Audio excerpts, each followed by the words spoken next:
올려줄 거니까.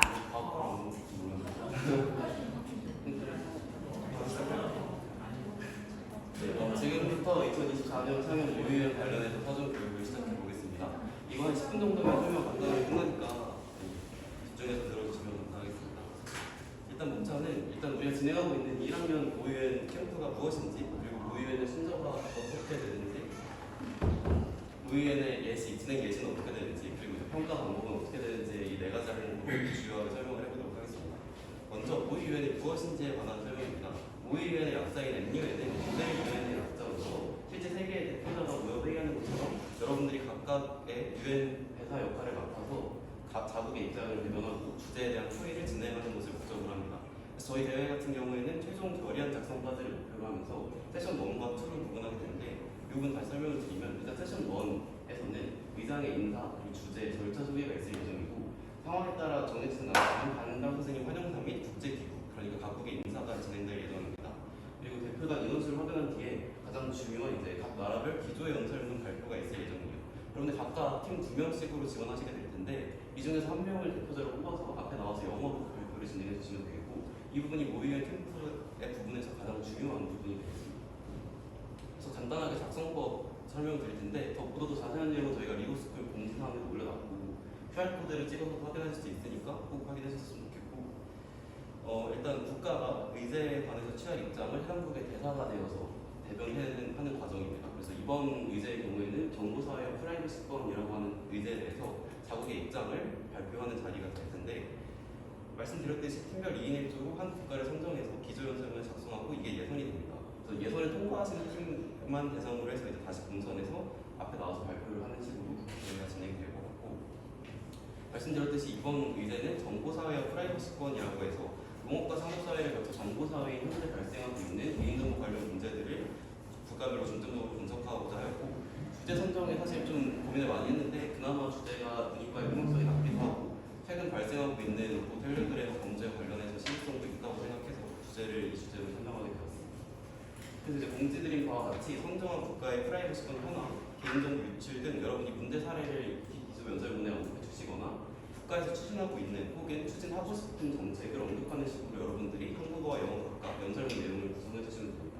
자세한 내용은 말씀드렸듯이 리고스쿨에도 더 공지가 되어 있으니까 필요하면 확인해 주시면 될 것 같고, 예시를 좀 보여드리면, 이게 이제 여러분이 제출하게 될 파일 양식인데, 그래서 필수적으로 포함해야 되는 내용이 적혀 있어요. 그래서 인사 및 협력 약속, 문제 배경, 그리고 자국의 입장, 그리고 취해온 것, 진행해온 국제사회의 역할이라든지 이런 것들을 언급해 주시면 될 것 같고, 세션 2라고 해서 이제 이건 본선에만 해당되는 내용입니다. 그래서 예선 통과를 한 뒤에 이제 본선이 진행되게 되면, 이때는 기조연설문 발표와 더불어서 비공식 회의와 결의안 작성 및 발표까지 진행이 되는데, 이 부분은 추후에 본선 통과하는 팀을 뽑아서 또 공지를 해드리도록 하겠습니다.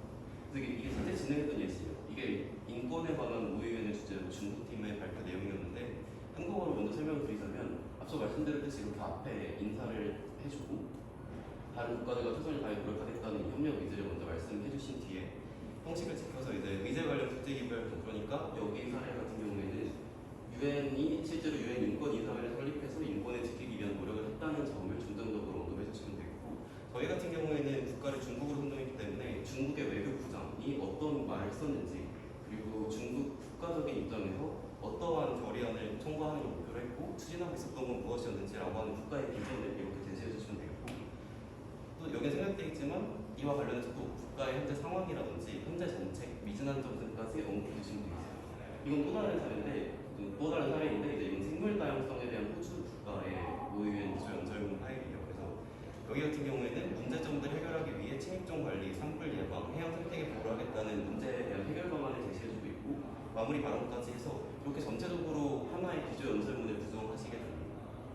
그래서 이렇게 실제로 앞에 나와서 여러분들이 발표를 하게 되는 거고, 그래서 이제 평가 기준이 가장 중요할 것 같아요. 이게 이제 본선에서 여러분들이 등수를 매기고 하는 과정입니다. 그래서 먼저 가장 보는 것은 기조연설문에서는 분량을 충족했는지의 여부예요. 이번 대회의 분량 같은 경우에는 한글 문서 글씨 10pt 기준으로 한 페이지를 넘겨주시면 됩니다. 영어, 한국어 모두 이렇게 넘겨주시면 되고, 분량 충족 기준을 왜 넣었냐면, 사실 기본적으로 꼭 포함되는 내용만 채워도 이 분량 기준은 충족하실 것 같지만, 혹시나 이제 너무 근거가 미진한 경우에는 사실 이걸 활동하는 게 별로 의미가 없어지기 때문에 기본적인 이 분량 기준 충족 여부에 대한 이 평가 점수를 넣었고, 글의 구성이라고 해서 아무래도 창원고등학교 영어과 1학년에서 공식적으로 진행하는 대회다 보니까 영어에 대한 올바른 어휘와 어법 표현이 사용되었는지까지 평가와 같이 하게 되고, 말하기라고 해서 이제 적절한 목소리 톤과 발음을 정확히 해당국의 입장을 전달할 수 있는가 라고 하는 항목 같은 경우에는 여기서 뭐 발음 같은 걸 뭐 엄청나게 원어민 같은 발음은 아니더라도 최소한 듣는 사람들이 말하고자 하는 바가 무엇인지, 말하고 있는 내용이 무엇인지에 대해서 좀 더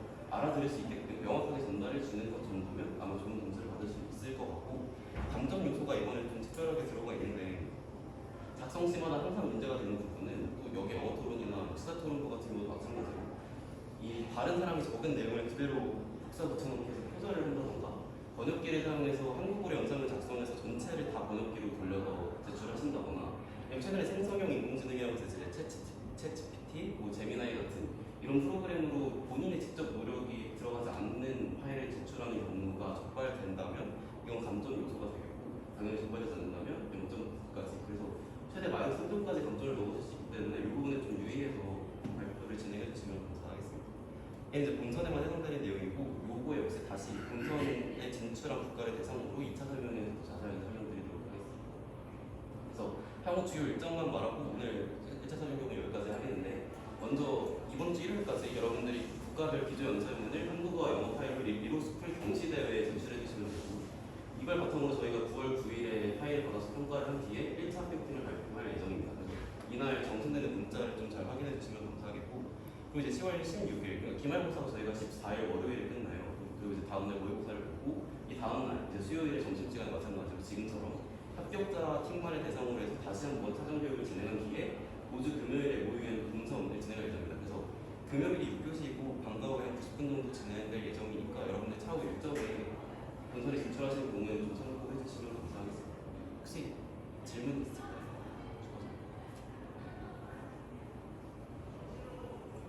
따라서 없으시면 포스터에 제 전화번호 적어놨으니까 하다 작성하시거나 뭐 하는 중에 궁금한 거 있으시면 언제든지 질문해 주시면 감사하겠고, 1차 사전 교육은 여기까지 진행하겠습니다.